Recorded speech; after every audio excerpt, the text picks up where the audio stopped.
Kebanyakan dari kita hidup seperti robot, sibuk dengan berbagai macam kegiatan sehari-hari, tapi nggak ngerti tujuan yang jelasnya itu kemana gitu. Ya, pagi-pagi bangun, udah gitu siap-siap tuh berangkat ke kantor atau siap-siap ke kampus. Nah, sesudah itu kerja 9 to 5, pulang lagi ke rumah, beres-beres, tidur. Besok begitu lagi, besoknya lagi begitu lagi. Waktu kayaknya berjalannya cepet banget. Baru hari Senin, tau-tau udah hari Minggu lagi. Baru Januari, tau-tau udah Desember lagi. Tahun berganti tahun, dan rutinitas yang sama masih aja kita lakukan. Kita mengejar begitu banyak hal tanpa betul-betul mengerti sebenarnya apa sih yang kita kejar. Karena itu hari ini kita mau sama-sama belajar tentang intentional living, suatu gaya hidup yang bisa membantu kita untuk berhenti sejenak dan kemudian menganalisa ulang tujuan hidup kita yang sebenarnya. Kalau kita baru ketemu hari ini, nama saya Gloria. Saya seneng banget bisa ketemu sama kamu. Intentional living artinya membuat keputusan secara sadar tentang bagaimana kita menjalani hidup. Bukan sekedar melakukan sesuatu, tapi kita ngerti kenapa kita melakukan sesuatu itu. Lalu sesudah itu kita juga ngerti nih bahwa hidup kita yang kita jalani sekarang adalah hidup yang berdasarkan nilai-nilai yang kita percaya, berdasarkan apa yang penting buat kita. Kita belajar untuk bisa jujur sama diri kita sendiri. Kita bisa menerapkan intentional living ini dari berbagai segi kehidupan kita. Dari segi waktu, bagaimana kita selama ini menggunakan waktu yang dipercayakan buat kita. Apakah kita udah menggunakan waktu ini dengan sebaik-baiknya apa enggak sih? Jangan-jangan selama ini kita sering buang-buang waktu aja. Misalnya scrolling handphone sampai berjam-jam gitu. Nggak secara sadar melakukan itu, kita scrolling handphone berjam-jam. Atau kita main game sampai tengah malam. Atau kita nonton Netflix sampai lupa anak. Kebutuhan anak malah dicuekin karena kita lagi asik nonton Netflix. Intentional living itu artinya kita secara sadar melakukan sesuatu. Nah, misalnya tadi melihat handphone, ya kita tahu persis kita buka handphone ini untuk lihat apa. Apa sih sebetulnya yang kita butuhkan pada saat kita lagi buka handphone ini. Atau pada saat kita mau main game, kita tahu kita perlu istirahat nih, mau main game sebentar deh. Kita tentukan waktunya, paling setengah jam deh main game. Jadi kita sadar, kita sedang main game sampai setengah jam ini selesai. Atau kita nonton Netflix, oke, nonton Netflix, selesai sampai film ini selesai, udah saya berhenti. Secara sadar kita membuat keputusan kapan kita harus berhenti. Kita nggak terbawa suasana sampai membiarkan waktu berlalu berjam-jam untuk melakukan hal-hal yang tidak penting. Padahal ada hal penting yang menunggu kita. Dari segi keuangan, bagaimana caranya kita menggunakan uang hasil kerja keras kita selama ini? Apakah kita pakai suka-suka kita atau kita pakai dengan penuh kesadaran? Berapa sih jumlah uang yang masuk? Berapa sih jumlah uang yang keluar? Bagaimana waktu kita mau beli sesuatu? Kita mikir dulu apa enggak? Ini kita butuh apa enggak ya? Atau kita beli aja lah, udah gampang, masalah bayar pikirin nanti. Sebenarnya bisa nggak kita mengendalikan keinginan kita yang nggak ada habis-habisnya ini? Apakah kita udah menentukan batas cukupnya kita menurut kita itu udah ada belum sih? Sampai seberapa sebetulnya kita merasa cukup? Intentional living artinya setiap kali kita mengeluarkan uang, kita tahu persis uang ini akan kita gunakan untuk apa. Apakah kita gunakan ini untuk sesuatu yang sesuai dengan value kita atau enggak? Atau sekedar kita buang-buang uang aja begitu supaya kelihatan keren kayak orang lain? Kita tahu persis bahwa sebetulnya uang ini kita keluarkan untuk kebaikan kita. Jadi kita nggak sembarangan keluarin uang. Dari segi fisik atau kesehatan kita, intentional living artinya kita tahu persis apa yang masuk dalam tubuh kita. Ya, makanan apa yang kita makan. Kalau kita makan makanan sesuatu nih, ternyata tubuh kita tuh rasanya jadi nggak enak. Nah, walaupun lidah kita suka, tapi ternyata tubuh kita tuh nggak suka. Nah, kita harus kurangi jenis makanan yang seperti itu, misalnya gitu. Atau kita tahu nih, kalau kita makan makanan yang nggak sehat, kita bisa sakit. Jadi kita harus bisa makan makanan yang baik untuk tubuh kita. Kemudian minum, kita kurang minum nggak sih? Sebetulnya kita butuh berapa gelas sih sehari? Karena masing-masing kebutuhan orang tuh beda-beda. Kalau kita kurang minum, itu bisa menyebabkan kita jadi pusing, jadi susah konsentrasi gitu kan. Kemudian istirahat, udah cukup istirahat belum? Jangan-jangan gara-gara kita kerja keras gitu ya, kita jadi nggak istirahat, kurang istirahat. Udah cukup belum sih tidur saya selama ini? Atau mungkin istirahat saya, atau mungkin sebenarnya badan kita nih perlu refreshing. Kita harus mengerti benar nih apa yang sebetulnya tubuh kita perlukan. Dari segi pikiran, intentional living itu artinya kita sadar betul apa yang kita masukkan dalam pikiran kita. Jadi apakah perlu nggak sih kita masukin pikiran negatif, kekhawatiran, kekecewaan, berita-berita yang nggak penting? Kita punya pilihan untuk kita bisa masukkan ke dalam ruangan dalam pikiran kita atau enggak.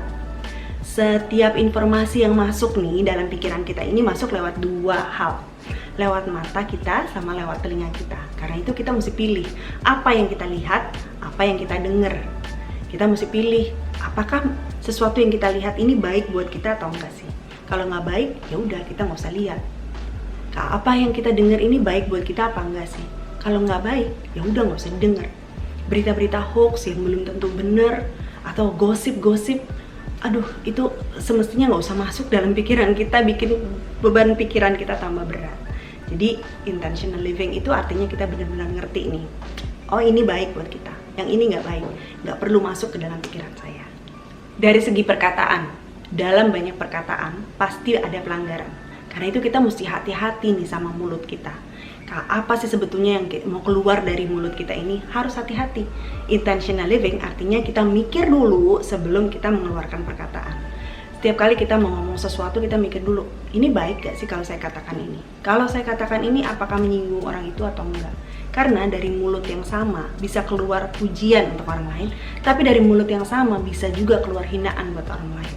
Dari mulut yang sama kita bisa membangun orang lain, bisa bikin orang lain jadi semangat, tapi dari mulut yang sama kita juga bisa menjatuhkan orang lain. Karena itu kita mesti benar-benar hati-hati sama perkataan kita. Kalau ini berfaedah, kalau ini bermanfaat, oke katakan. Kalau enggak ya jangan. Kalau misalnya, ini kita mikir dulu gini loh, kira-kira hal ini perlu saya sampaikan atau enggak ya? Kalau perlu saya sampaikan sama orang ini, saya sampaikan. Kalau enggak, udah simpan aja buat saya sendiri. Pikir baik-baik, jangan sampai kita salah ngomong. Dari segi pergaulan, intentional living itu artinya kita sadar betul dengan siapa kita bergaul. Kita tahu kalau kita bergaul dengan orang yang salah, orang itu akan membawa kita ke arah yang salah. Kalau kita bergaul dengan orang yang benar, kita akan dibawa ke arah yang benar. Karena itu kita betul-betul milih nih, bisa berkata tidak pada saat kita, sesuatu itu atau pergaulan kita itu nggak sesuai dengan value kita. Kita bisa bilang, no, saya nggak mau bergaul lagi dengan mereka. Saya harus bisa cari orang-orang yang bisa dukung saya untuk maju, orang-orang yang bisa saling belajar satu sama lain gitu, untuk kita sama-sama jadi makin baik. Bukan berarti kita nggak sayang sama teman-teman kita, tapi kalau teman-teman kita nggak bisa bawa kita untuk jadi lebih baik, ya udah, berarti kita tinggalin aja. Secara sadar kita ngerti, ini bukan pergaulan yang bagus buat saya, jadi saya harus tinggalkan. Intentional living atau hidup dengan penuh kesadaran artinya kita berkomunikasi terus dengan diri kita sendiri. Ya, kita selalu cek, selalu analisa, apakah ini baik buat kita, apakah ini tidak baik buat kita. Bukan cuma untuk saat ini, tapi juga untuk saat yang akan datang. Dengan melakukan intentional living ini, kita tahu persis nih bahwa kita sedang mempersiapkan diri kita untuk masa depan yang lebih baik. Makin hari makin baik sampai kita bisa jadi versi terbaik dari diri kita.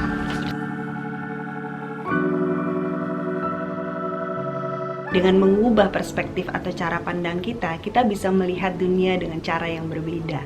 Ya, kalau kita melihat dunia dengan cara yang benar, hidup akan jadi lebih mudah untuk dinikmati. Yang pertama, ubah perspektif kita dari apa yang saat ini saya belum miliki menjadi apa yang saat ini sudah saya miliki. Kalau selama ini fokus kita hanya pada hal-hal yang belum kita miliki, apakah itu karir, apakah uang, atau jodoh, atau apapun itu, kita nggak akan pernah puas menjalani hidup. Nggak bisa kita menikmati hidup kita. Dunia ini menawarkan begitu banyak hal ya, membujuk kita untuk melihat hal-hal yang belum kita miliki. Sosial media, TV, berbagai macam iklan, itu seperti memberikan satu perspektif kepada kita bahwa ini loh hal-hal yang seharusnya kamu miliki. Itu membuat kita semakin jadi nggak puas dengan hidup yang sudah ada gitu. Jadi kita semakin merasa kurang, semakin banyak mengeluh gitu ya. Jadi nggak bisa menikmati hidup kan. Coba sekarang kita ubah perspektif kita dari apa yang selama ini belum kita miliki kepada apa yang selama ini sudah kita miliki. Kalau mau lebih nyata lagi nih, ambil kertas lalu tulis. Kamu akan amazed gitu melihat berapa panjangnya daftar yang kamu buat itu. Ternyata ada banyak hal yang seharusnya bisa kita syukuri dalam hidup kita. Dengan melakukan hal ini kita akan jadi lebih mudah bersyukur saat fokus atau perspektif kita diubah. Yang kedua, coba ubah perspektif dari rutinitas harian yang membosankan kepada hal menarik apa yang bisa saya temui hari ini. Ya, kalau kamu selama ini cuma memandang hari-hari yang kamu jalan itu ya gitu-gitu aja, cuman serangkaian rutinitas yang membosankan aja. Sekarang coba ubah gitu ya, kita coba lihat apa sih hal menarik apa yang bisa saya temui hari ini. Waktu kita mulai nih untuk melihat keindahan di sekeliling kita akan menemukan begitu banyak hal sebetulnya yang bisa kita nikmati, begitu banyak hal yang bisa kita lakukan, membuat hari yang kita jalani jadi menarik. Saat dalam perjalanan, misalnya dari rumah menuju ke kantor atau menuju ke kampus, coba lihat hal-hal sederhana seperti bentuk-bentuk awan yang ada gitu ya. Kamu bisa perhatiin setiap saat kamu lihat, bentuknya itu gak pernah sama. Hari ini sama besok bentuknya gak sama. Kamu bisa lihat betapa Tuhan sebetulnya bisa kasih lihat satu seni di depan mata kita yang setiap hari bisa kita lihat. Saya kalau lewat jalan tol gitu ya, kalau ngeliatin awan, saya kadang-kadang suka, wah keren banget ya, bisa bagus banget bentuknya. Ini sesuatu yang kalau kita nggak perhatikan itu lewat begitu aja gitu. Tapi waktu kita perhatikan ternyata ada banyak hal-hal yang menarik yang bisa kita lihat. Atau bisa juga kita mengamati tingkah laku orang-orang di sekitar kita. Saya waktu itu pernah sama suami saya, kita duduk berdua di taman gitu, satu taman, terus kita memperhatikan ada anak kecil yang lagi kejar kupu-kupu. Ini kan sebenarnya kan ya peristiwa biasa aja, tuh anak lagi kejar-kejar kupu-kupu gitu, nggak dapet, tapi kita jadi ketawa lihat anak itu lucu banget sih gitu ya, dia bisa gemes gitu, kok nggak dapet gitu. Itu hal yang simple tapi menyenangkan banget untuk dilihat. Dan kemudian nih misalnya kita juga bisa perasaan kita bisa tersentuh, kita bisa melayangkan doa waktu kita lihat orang lain yang mungkin butuh doa kita juga gitu ya. Kayak misalnya waktu itu saya pernah naik busway pulang kantor ya, dari atas busway itu saya lihat ada seorang ibu yang lagi bawa gerobak dengan muatan yang berat banget gitu, karena banyak kayak gembolannya gede banget gitu di belakang, dan itu berat, dia jalannya satu persatu langkahnya.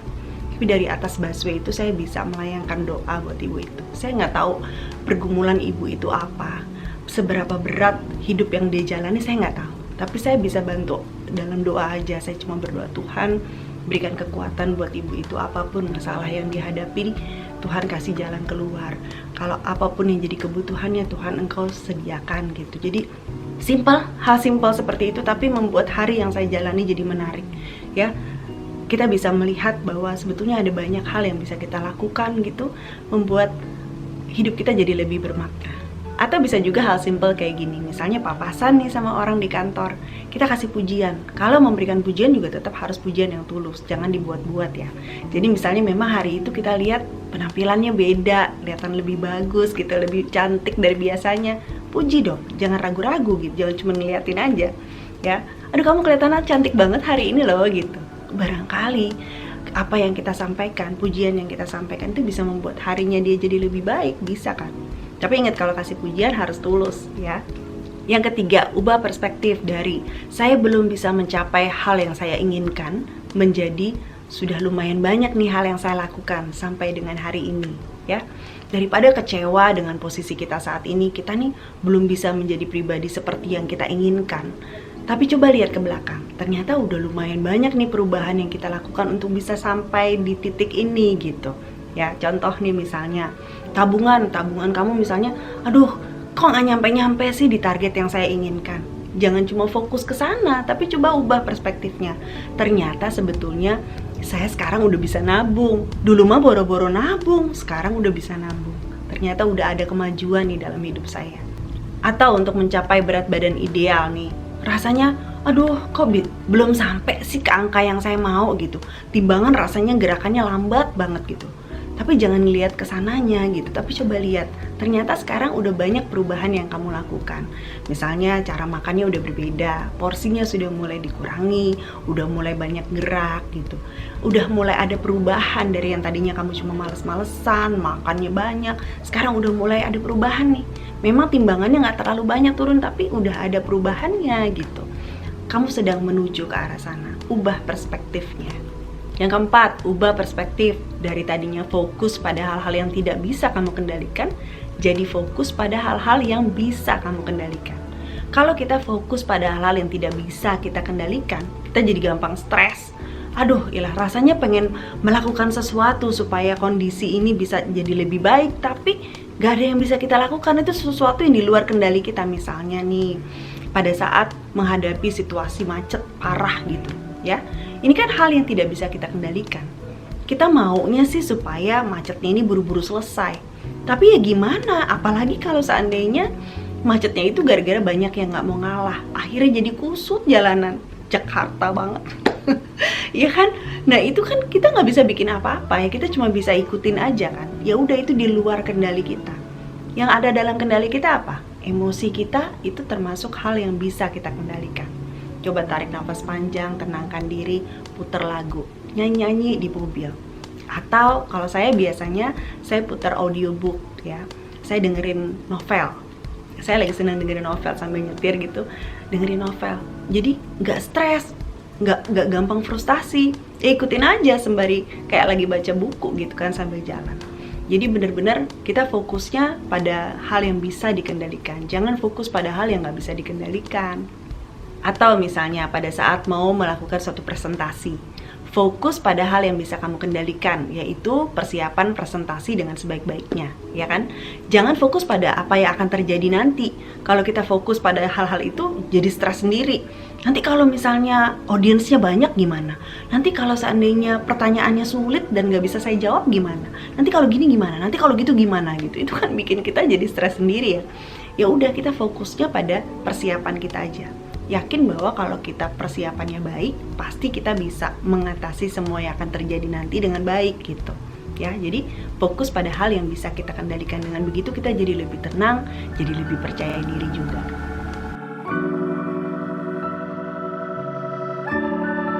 Sadar gak sih, selama ini kita terlalu fokus dengan hal-hal yang belum kita dapatkan, hal-hal yang selalu kita inginkan, sampai kita lupa bersyukur untuk hal-hal yang sebetulnya sudah ada.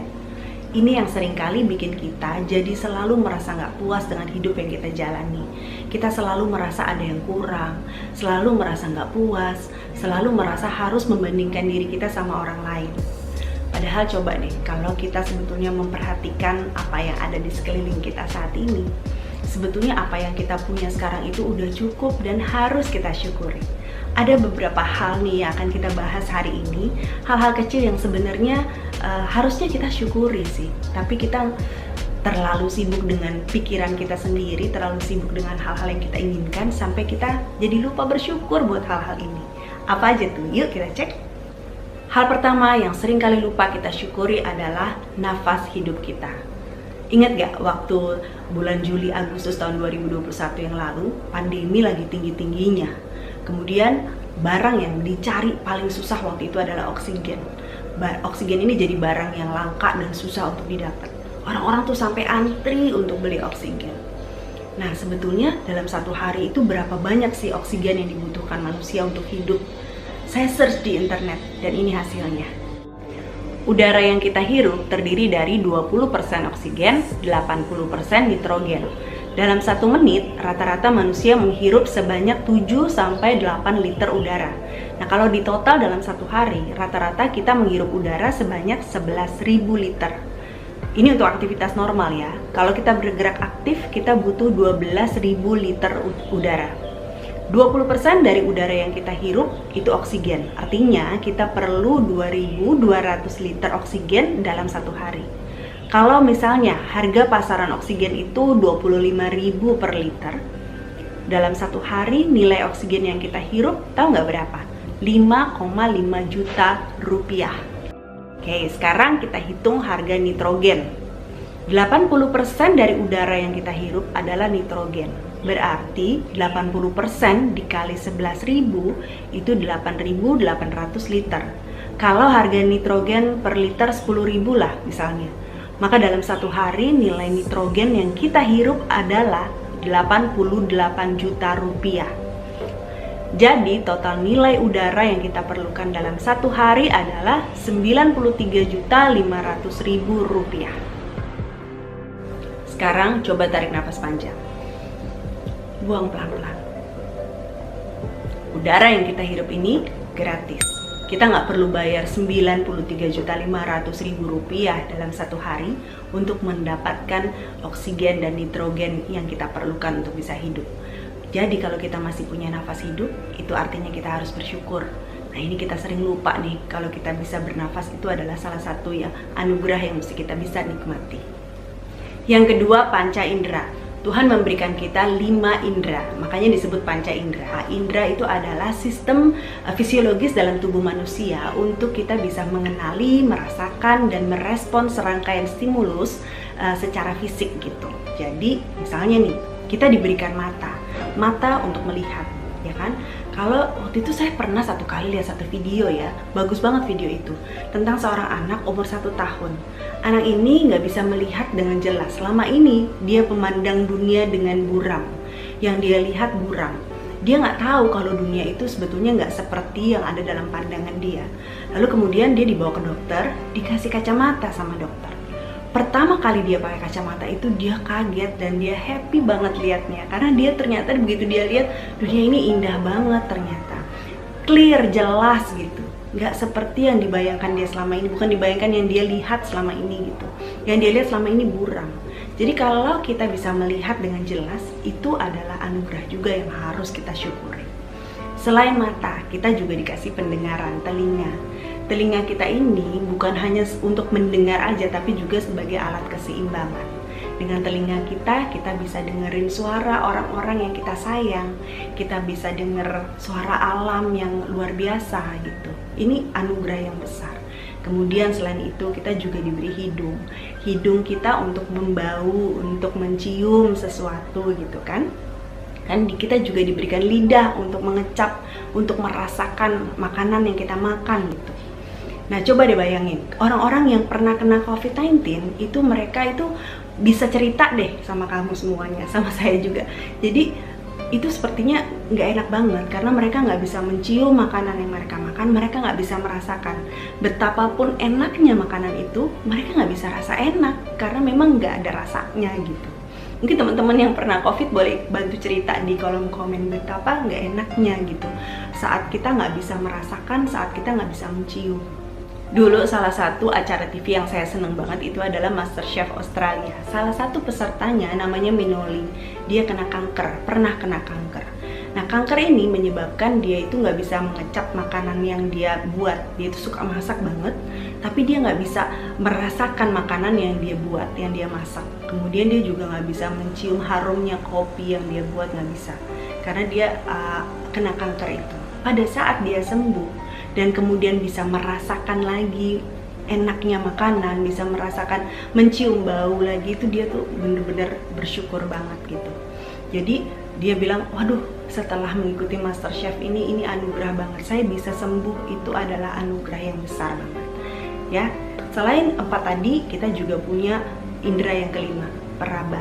Kulit kita ini bisa merasakan, kita jadi tahu nih sebetulnya sesuatu itu kasar atau halus, kemudian kita tahu sesuatu itu panas atau dingin.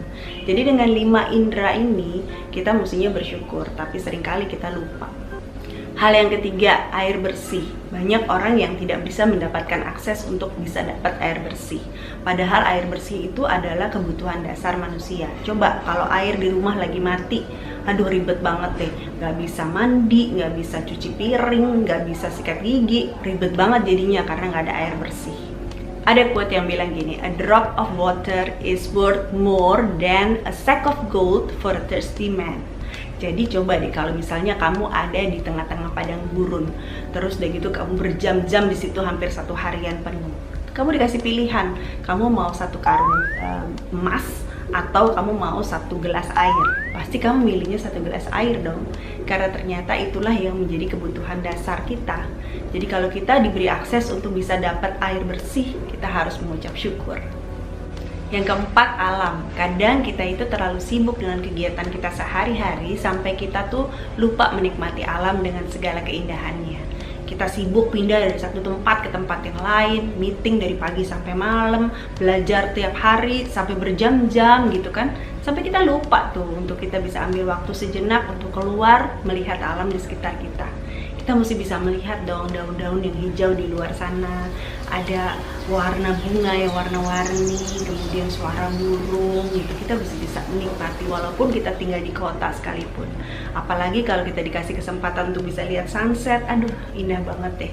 Melihat matahari itu dia dengan elegannya dia bisa turun gitu ya. Warna keemasannya menyentuh samudra yang luas, so beautiful gitu ya. Begitu dia tenggelam masuk ke dalam, kita mesti bisa menikmati begitu banyak karya Tuhan yang indah banget di alam ini. Saya baru aja pulang dari Bali nih sama suami saya. Dalam perjalanan tuh saya cuma bisa menikmati aja. Saya kan road trip gitu ya dari Jakarta ke Bali. Jadi begitu ngeliat, waduh, awannya aja tuh sepanjang perjalanan tuh kayak saya lagi di tengah-tengah museum. Saya lagi menikmati awan, lagi bagus banget. Waktu kami pergi tuh lagi nggak hujan, jadi bener-bener kayak liatin apa sih pokoknya saya amazed banget lah melihat karya Tuhan yang luar biasa. Kita dikasih kesempatan lihat gunung, lihat sawah, lihat pantai, wah indah banget emang sebetulnya. Ini hal yang seringkali kita lupa untuk bersyukur nih untuk alam ciptaan Tuhan yang luar biasa. Yang kelima, seni. Seni adalah sesuatu yang bisa kita nikmati. Ada macam-macam jenis seni yang bisa kita nikmati gitu dalam hidup ini. Seni musik, musik itu bisa menemani keseharian kita. Kalau saya suka musik jazz. Light jazz itu biasanya saya putar untuk menemani saya baca buku, menulis gitu ya. Jazz yang rumit juga saya suka. Kalau dengerin jazz yang rumit, kalau pergi ke konser jazz, saya suka liatin kok bisa ya pemain gitarnya tuh main gitar sampai gitu. Kok bisa sampai begitu? Itu keren banget gitu, tangannya menari-nari di gitarnya, kemudian pemain drumnya gitu, kemudian peniup trompet, kemudian yang main biola, aduh bagus banget deh pokoknya. Belum lagi penyanyinya, biasa tuh penyanyi jazz bisa nyanyi dengan lekukan yang keren banget. Saya salah satu yang saya paling suka kalau di Indonesia itu Tompi. Aduh Tompi tuh kalau nyanyi itu keren banget, dia bisa bikin lagu itu setiap kali nyanyi tuh beda-beda gitu rasanya dia bawainnya gitu. Pokoknya keren banget deh. Jadi seni musik itu juga sesuatu yang sangat saya nikmati. Lukisan, saya juga suka lukisan ya. Jadi kalau misalnya pergi ke tempat yang belum pernah saya datangin, biasanya saya akan cari tahu dulu ada museum contemporary art gak di situ gitu. Jadi saya datang ke sana, lalu saya bisa menikmati museum itu, menikmati karya-karya seninya, bagaimana si pelukisnya itu buat satu lukisan dengan presisi yang luar biasa gitu. Saya nggak bisa ngelukis, tapi saya penikmat seni gitu. Jadi kalau saya liatin gitu, aduh seneng banget gitu melihatnya. Gitu ya kan. Seni itu bisa ditemui di mana-mana. Cara seseorang menata rumahnya juga seni gitu ya. Bagaimana dia bisa menata rumahnya, rumah dengan lahan yang sempit jadi kelihatan lebih luas. Kemudian kalau kamu lagi nongkrong di cafe, vibes-nya aja bisa beda-beda karena ada seninya juga di dalamnya. Bagaimana seseorang yang punya cafe itu bisa menata kafenya dengan begitu baik. Jadi seni itu bisa dinikmati di mana-mana.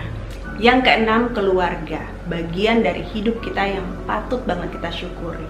Kita kadang-kadang suka lupa bersyukur bahwa kita punya mereka, orang-orang yang paling care sama kita, yang paling sayang sama kita. Mereka yang selalu dengerin keluh kesah kita, selalu ada dalam berbagai stage dalam hidup kita gitu, berbagai tahapan dalam hidup kita, baik suka maupun duka. Kadang-kadang kita lupa untuk bersyukur untuk orang-orang ini, bahkan kita baru sadar waktu orang-orang ini pergi. Jadi jangan sampai kita menyesal. Kita harus bersyukur untuk keluarga kita. Kalau kamu masih punya orang tua, berikan waktu kamu yang terbaik untuk orang tua kamu. Kamu kunjungi atau telepon gitu, tanya gimana kabarnya, apa yang jadi kebutuhannya gitu. Kalau kamu misalnya punya pasangan, sayangi pasangan kamu, kasih tunjuk bagaimana kamu mencintai pasangan kamu. Peluk, bilang I love you, jangan gengsi gitu loh ngomong I love you. Biasanya bapak-bapak nih yang susah banget ngomong I love you. Kemudian kalau kamu punya anak-anak kamu nggak selamanya kecil terus. Mereka akan suatu hari nanti akan besar dan kemudian meninggalkan kamu. Dalam artian mereka punya keluarga sendiri. Jadi selama masih punya waktu untuk bersama dengan mereka, gunakan waktu itu dengan sebaik-baiknya. Kita mesti bersyukur untuk orang-orang dekat kita, mereka yang kita sayang, yang ada di sekitar kita. Yang ketujuh, pekerjaan. Kita seringkali mengeluh soal pekerjaan kita. Sebel banget nih, harus lembur setiap hari, kerjaan gak kelar-kelar, bosnya rese, udah gitu teman kerja yang ngeselin, kemudian anak buah yang susah banget diatur. Udah deh, stop. Berhenti mengeluh, tarik nafas panjang, dan bilang aduh terima kasih Tuhan untuk pekerjaan ini. Karena kamu kan yang waktu dulu mau kirim lamaran ke perusahaan itu, dulu tuh kamu pengen banget untuk bisa kerja di situ. Jadi bersyukurlah untuk pekerjaan itu. Kalau kamu masih bisa bekerja, itu luar biasa loh. Masih banyak orang yang susah cari pekerjaan sekarang ini. Karena pekerjaan kamu sekarang ini, makanya ada makanan di meja makan kamu. Jadi kamu harus bersyukur untuk pekerjaan kamu sekarang gitu. Bukan berarti kamu berhenti untuk mengejar apa yang jadi cita-cita kamu, enggak. Tapi kamu harus tetap mengejar cita-cita kamu, apa yang kamu inginkan, pekerjaan seperti apa yang kamu mau. Tapi jangan lupa bersyukur untuk yang sudah ada saat ini. Yang kedelapan, waktu. Rasanya kita nggak pernah cukup punya waktu untuk melakukan segala sesuatu. Padahal sebetulnya nih, kalau kita perhatikan, kita tuh sebetulnya waktu yang ada itu terbatas banget loh. Kita harus benar-benar menggunakan waktu yang dipercayakan buat kita itu dengan sebaik-baiknya. Jangan buang-buang waktu kita dengan percuma. Apa sih hal yang selama ini ingin kamu lakukan tapi belum kesampaian? Misalnya kamu pengen tulis buku, tulis sekarang. Kamu pengen punya YouTube channel, bikin sekarang. Kamu pengen punya usaha, rintis dari sekarang. Kamu pengen berubah untuk bisa hidup kamu jadi lebih baik, berubahlah sekarang. Jangan tunda-tunda lagi, karena waktu kita itu ada batasnya. Kita nggak pernah tahu kita ini dikasih izin untuk hidup di dunia ini sampai kapan. Jadi jangan kita buang-buang waktu kita dengan percuma. Bersyukur untuk waktu yang dipercayakan buat kita. Selama kita masih dikasih waktu, kita harus berikan yang terbaik yang bisa kita berikan. Malam ini sebelum tidur, coba tuliskan 3 hal yang kamu syukuri hari ini. Biasakan melakukan hal ini. Atau kalau nggak biasa nulis, ya kamu mesti biasakan untuk duduk sebelum tidur dan refleksi diri gitu. Apa sih yang kamu syukuri hari ini? Jangan lupa untuk bersyukur untuk hal-hal kecil sekalipun dalam hidup kita yang kita bisa nikmati, itu harus kita syukuri. Mudah-mudahan video hari ini bermanfaat. Saya seneng banget bisa sharing buat kamu semua. Kita ketemu lagi di video-video yang lain ya. Kalau kamu mau subscribe, kamu bisa subscribe di foto yang ini, kamu klik. Atau kamu bisa nonton video-video lain di sebelah sini. Nanti kita ketemu di sana lagi. Sampai ketemu lagi. Bye.